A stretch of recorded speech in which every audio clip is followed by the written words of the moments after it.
Salut tout le monde, très urgent, très bonne nouvelle et beaucoup de révélations. Aujourd'hui, mardi 12 décembre 2023, la première nouvelle qu'on va vous annoncer aujourd'hui est vraiment incroyable. La France est en colère contre la CEDEAO et l'Algérie. On va vous donner des détails secrets par rapport à ça. Pourquoi la France est passée contre la CEDEAO? Pourquoi la France est passée contre l'Algérie? On va vous donner des détails tout de suite. Restez à l'écoute. La deuxième nouvelle aujourd'hui est une excellente nouvelle. L'échec de la loi d'immigration. L'échec de la loi d'immigration. La loi raciste contre les peuples noirs en France a été un échec pour le gouvernement de Macron. Mes chers amis, je vais vous montrer tout de suite. La loi d'immigration a été rejetée par les députés de l'Assemblée nationale de la France avant même les votes. C'est la première fois dans l'histoire de la France, après 50 ans, on va vous donner des détails. Mes chers amis, nous allons partir. La deuxième nouvelle qu'on vous annonce aujourd'hui, mes chers amis, est une excellente nouvelle. Le Niger, le pétrole arrive, le Niger va commencer à exporter son pétrole brut le mois de janvier. C'est la fin de la pauvreté du peuple du Niger. Mes chers amis, la troisième nouvelle qu'on vous annonce aujourd'hui est que les forces armées maliennes ont récupéré 19 blindés de l'aménagement il y a 3 jours de cela. Et je vous informe cette bonne nouvelle. À partir d'aujourd'hui, mardi 12 décembre 2023, il n'y a plus aucun soldat onusien au Mali. Ils ont quitté depuis hier. Donc, la date du 11 décembre est une date historique pour le peuple du Mali, le peuple du Burkina Faso, le peuple du Niger et tous les peuples du Sahel. C'est la fin de la recolonisation. Il n'y a plus aucun soldat onusien, ni aucun soldat français sur le territoire malien. Mes chers amis, il y a une autre nouvelle. L'armée burkinabé vient de neutraliser une soixantaine de terroristes et récupérer des armes lourdes. Incroyable, mais c'est la vérité. Mes chers amis, voilà un ancien ministre qui s'appelle Thierry Breton. Thierry Breton, vous voyez ce monsieur-là, c'est un ancien ministre français qui s'appelle Thierry Breton. Ce ministre, il accuse le président Emmanuel Macron que si la France ne fait pas quelque chose contre Assimi Goïta, contre Ibrahim Traoré, contre Général Tchani, que les enfants français vont prendre le visa pour venir immigrer en Afrique. Voilà, après on va vous donner des détails. Les nouvelles d'aujourd'hui là sont très intéressantes. Mes chers amis, avant d'aller loin, je vous prie de venir vous abonner sur ma chaîne YouTube qui s'appelle Sekou Tounkara, les politologues. Une fois que vous cliquez sur le lien, la première étape, vous regardez sur mon profil, je porte un képi blanc et un t-shirt blanc. En ce qui concerne l'abonnement, à votre droite, il y a une écriture noire ou rouge, ça dépend des téléphones. C'est écrit s'abonner ou subscribe, en anglais subscribe. Vous cliquez sur ça, vous êtes déjà abonné. Pour ne pas rater mes vidéos, vous cliquez sur la photo de la cloche de notification. Aucune de mes vidéos ne vous échappera. Mes chers amis, je fais sur ma chaîne YouTube, je fais des vidéos en français et en bambara djoula. Donc, la première nouvelle aujourd'hui est une nouvelle vraiment incroyable. La France en colère contre la CEDEAO. On va décortiquer cela tout de suite, mes chers amis. Voilà ce qu'ils ont écrit ici. Voilà ce que les médias français ont écrit ici. On va vous lire tout de suite. Vous serez impressionnés. Du jamais vu. Mes chers amis, voilà ce qui est écrit ici. Écoutons ça très bien. On a oublié de vous dire que voilà. Maintenant, écoutons ça ici. C'est écrit ici. Qu'est-ce que signifie le silence de la CEDEAO sur la prolongation de la transition? C'est-à-dire que ce que la France veut. Pourquoi la France est effacée? Voici les raisons secrètes de la colère de la France contre la CEDEAO lors du sommet du dimanche 10 décembre 2023. Mes chers amis, le sommet des chefs d'État de la CEDEAO s'est achevé samedi 10 décembre. C'est largement focalisé sur le cas du Niger. Mais l'organisation régionale était également très attendue sur le Mali. Ni la reprise de la guerre, voilà, ni la reprise de la guerre dans le nord du Mali, ni le report dit de la présidentielle censée marquer la fin de la transition n'avait suscité des réactions jusqu'ici de la part de la CEDEAO. C'est-à-dire, la France accuse la CEDEAO de ne pas durcir le ton contre le Mali. La France veut que la CEDEAO pousse le Mali à organiser les élections et puis amener des voyous voleurs, des valets locaux.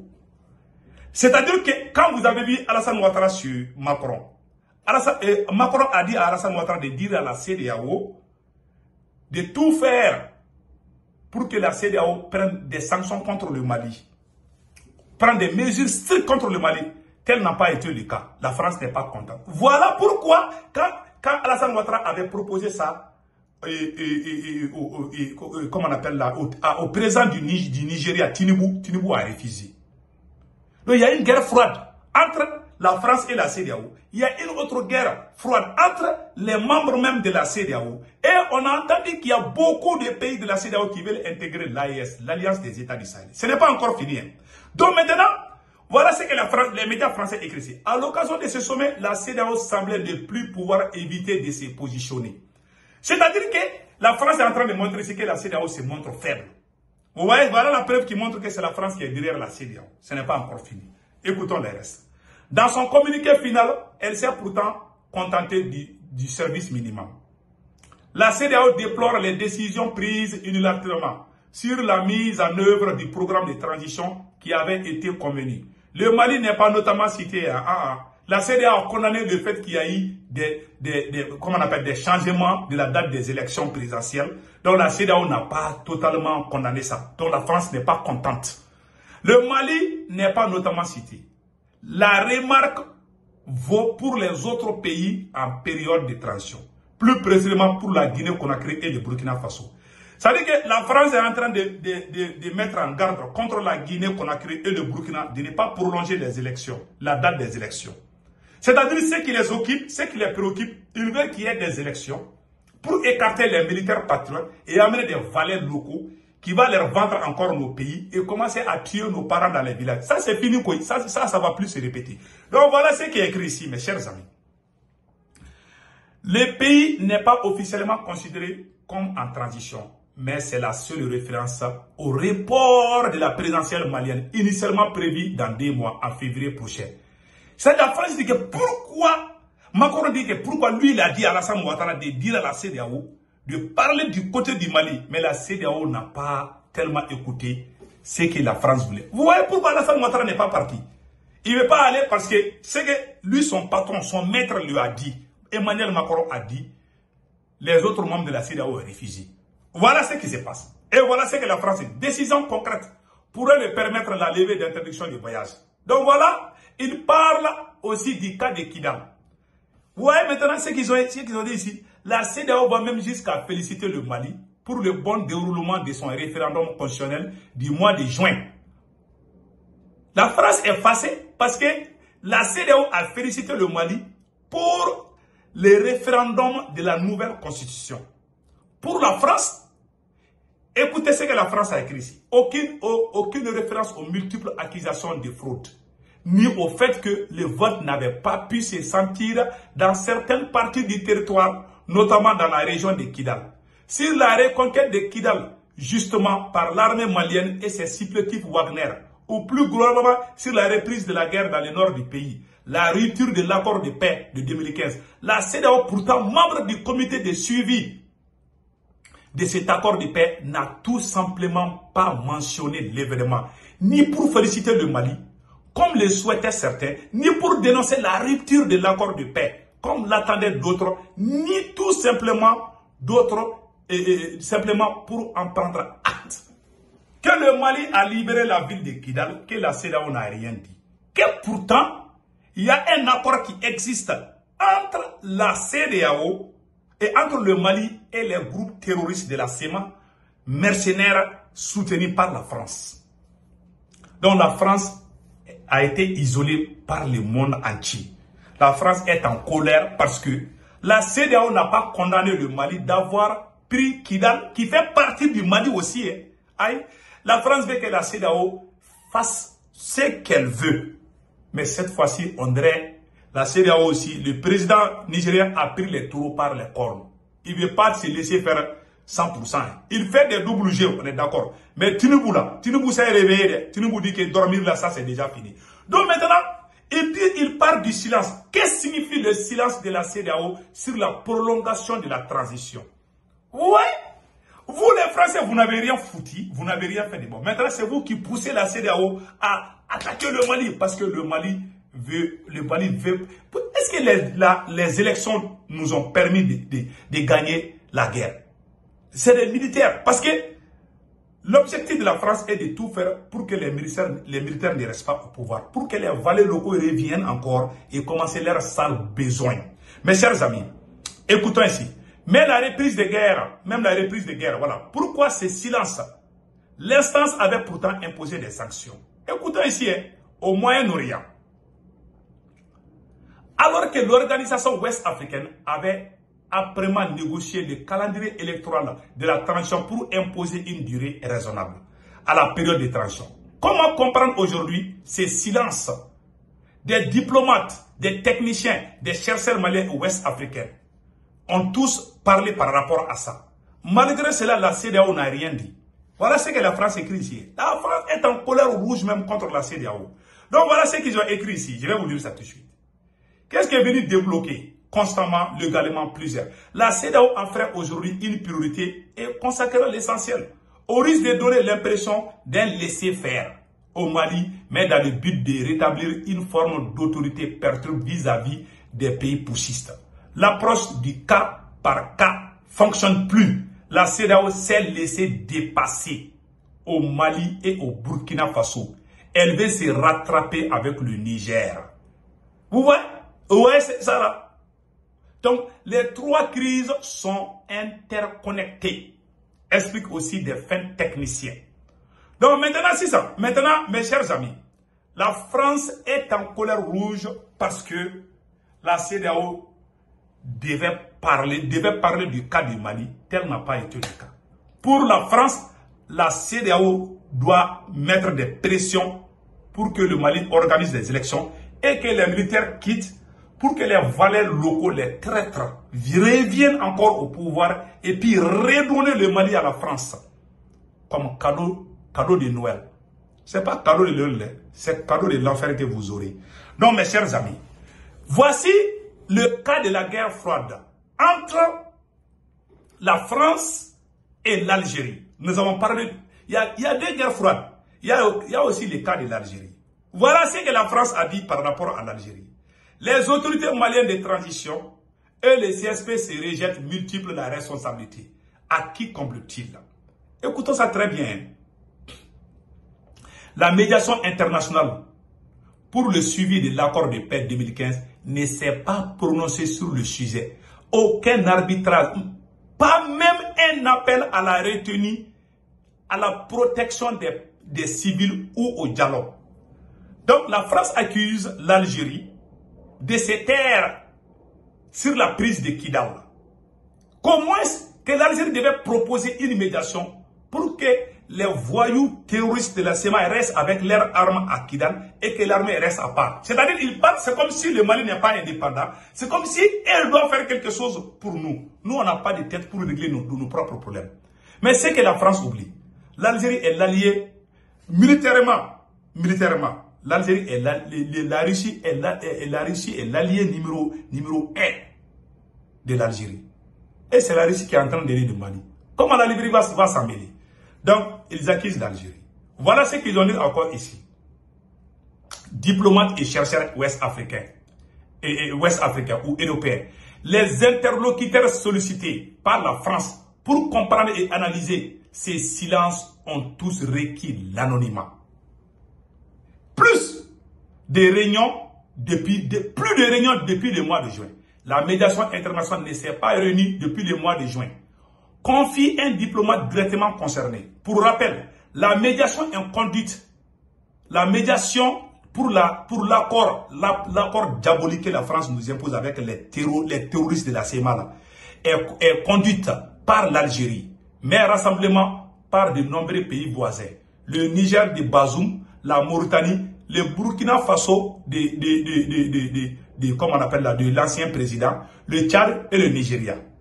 Et des organisations internationales comme l'ONU, l'OIA, CEDEAO, Union européenne, OCI, l'accord de paix précise que les membres du Conseil de sécurité de l'ONU sont également invités à participer aux travaux du comité de suivi. Mais aucune de ces organisations n'a pipé un seul mot. Depuis la prise de Kidal, l'accord a été jeté dans les poubelles. La France est fâchée, ni l'ONU, ni l'Union européenne, ni la CEDEAO n'a condamné la prise de Kidal. Alors que tout le monde sait que les gens que la France soutient, c'est des terroristes. Les voyous de la CEMA, c'est des vrais terroristes. Donc la France est fâchée aujourd'hui contre l'Algérie, contre la CEDEAO, contre l'ONU. La France est même passée contre Dieu parce qu'elle est isolée. Ça, c'est le karma. Hein? Vous voyez, quand tu fais du mal à quelqu'un, il faut s'attendre au retour. La France ne vit que ça. Donc, mes chers amis, allons-y avec la deuxième étape de la vidéo, l'immigration. Le projet raciste de l'immigration contre le peuple noir a été rejeté par l'Assemblée nationale. Mes chers amis, je vais vous montrer ces projets tout de suite, vous allez comprendre. Vraiment, on dit bravo aux autorités, bravo, comment on appelle là, aux députés. Écoutons. C'est moins injuste, alors que c'est censé être le pays des droits de l'homme. Comme Martial, les anciens étudiants d'école française sont consternés par ce projet de loi immigration qui limiterait drastiquement l'accès aux prestations sociales pour les immigrés. Aurore est diplômée d'une école française de commerce et de marketing. Moi j'étais étudiante à Paris, j'ai travaillé, j'ai cotisé, on m'a prélevé sur mon salaire et finalement en fait c'est quelque chose qui ne sera pas me verser, donc il faut commencer à respecter un peu l'humain. Je veux dire, c'est facile de réfléchir, de prendre des choses, mais après il faut que ça ait du sens. Et j'ai trouvé ça super injuste en fait de me dire non mais tu sais t'as cotisé en fait là-bas dans ce pays-là et ça ne sert à rien en fait. Autre point très polémique, la remise en cause du droit du sol et plus généralement le durcissement de l'accès à la nationalité française. Une mesure injuste selon Lorraine, élève avocate franco-ivoirienne, mais aussi contre-productive. Il y a aussi beaucoup d'étudiants étrangers dont on a besoin en France et qui ont besoin d'être naturalisés français ou de se voir au moins faciliter l'accès à la naturalisation à un moment donné dans leur parcours professionnel parce qu'il y a beaucoup de médecins qui sont étrangers. Dans les professeurs aussi, bientôt ce sera le cas, dans les ingénieurs. Selon l'agence européenne Frontex, la Côte d'Ivoire serait le deuxième pays pourvoyeur de migrants clandestins vers l'Europe, un chiffre contesté par les autorités ivoiriennes. Marine Janin, Abidjan, RFI.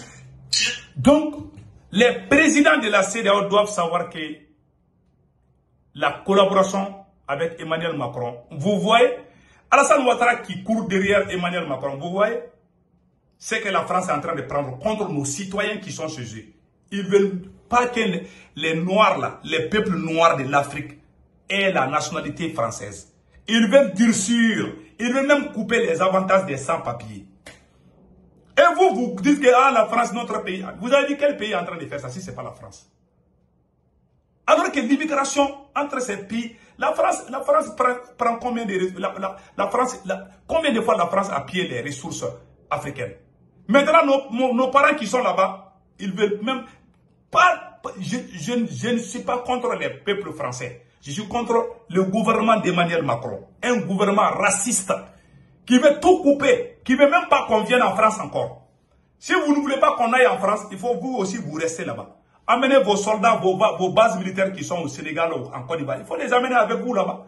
Vous ne voulez pas nous voir. Vous voyez maintenant, vous voulez notre recherche, mais vous ne voulez pas nous voir chez vous. Ça, c'est quelque chose. Donc, ces présidents ces présidents Macky Sall et Alassane Ouattara doivent comprendre. Ce projet de loi-là doit donner vraiment. C'est-à-dire que ça doit vous donner à réfléchir, quoi, à départ. La CEDEAO, les présidents de la CEDEAO, vous voyez cette loi raciste contre nous les Noirs. Heureusement qu'il y a des bons citoyens français. Nous, on n'est pas contre les peuples français. Voilà, il y a des bons citoyens français qui ont bloqué cette loi raciste. Cette loi qui consiste à diviser le peuple. Cette loi qui consiste aux gens de ne plus aller en France. Je n'ai pas encore fini. Hein. Il y a plusieurs médias qui ont parlé de ça. Il y a même le ministre de l'Intérieur qui a menacé de démissionner. Parce que lui, il dit que lui, il a été humilié, que cette loi-là. Ouais, attends, je vais vous montrer tout de suite la réaction du ministre de l'Intérieur. Voilà. Voici la réaction du ministre de l'Intérieur. Je vais vous montrer ça tout de suite.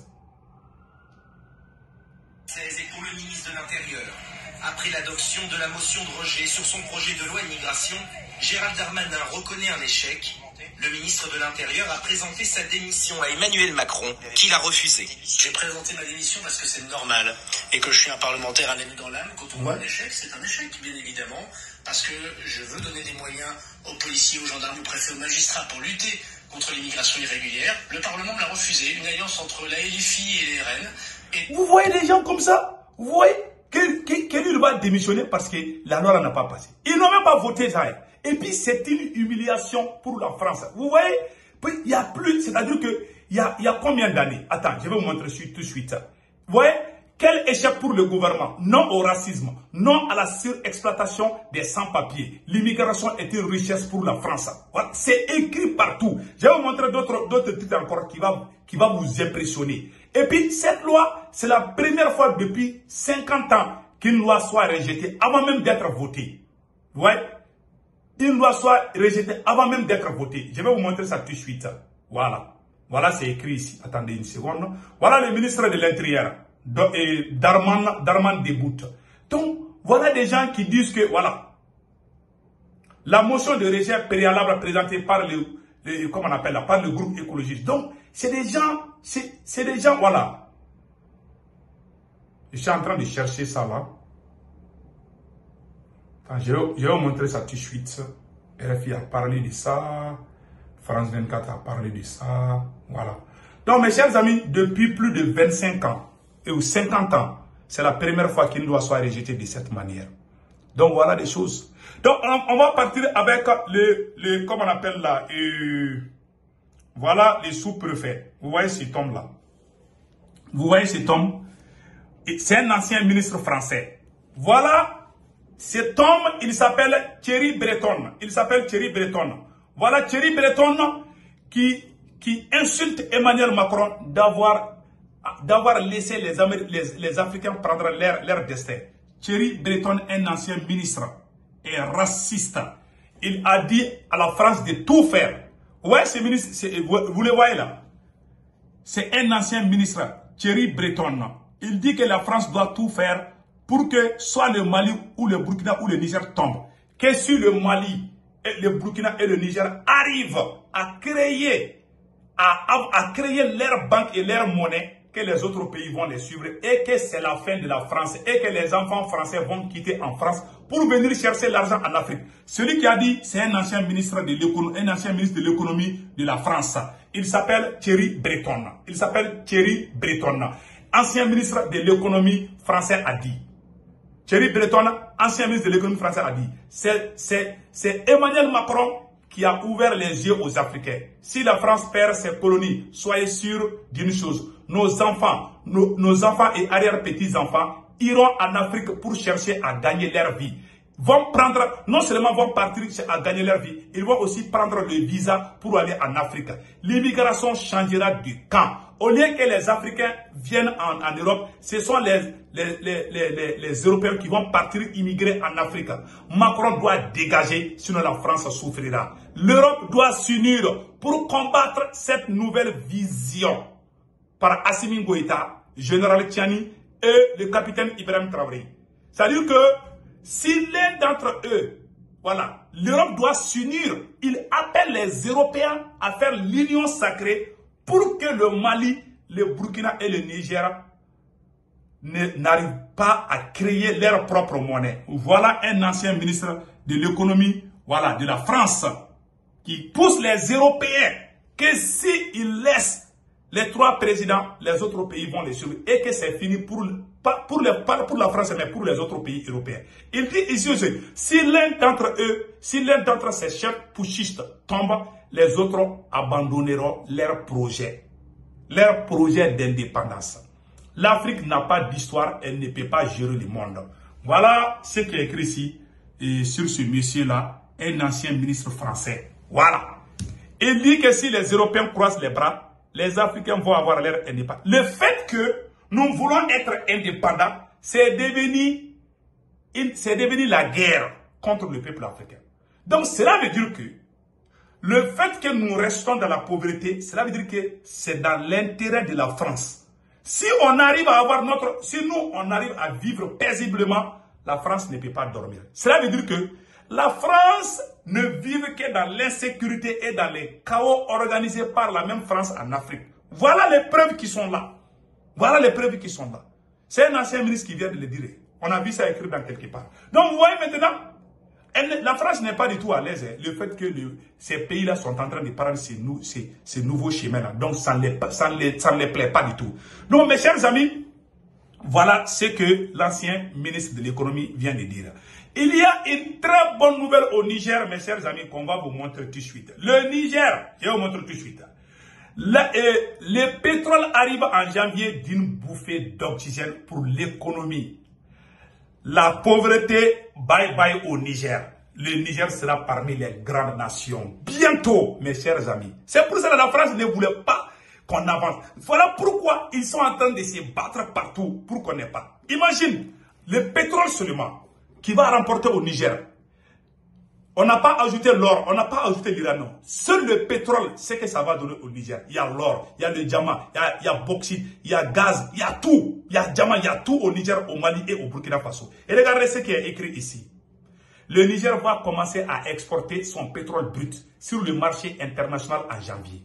Cette nouvelle est une véritable bouffée d'oxygène pour l'économie du pays, qui est en proie de nombreuses difficultés.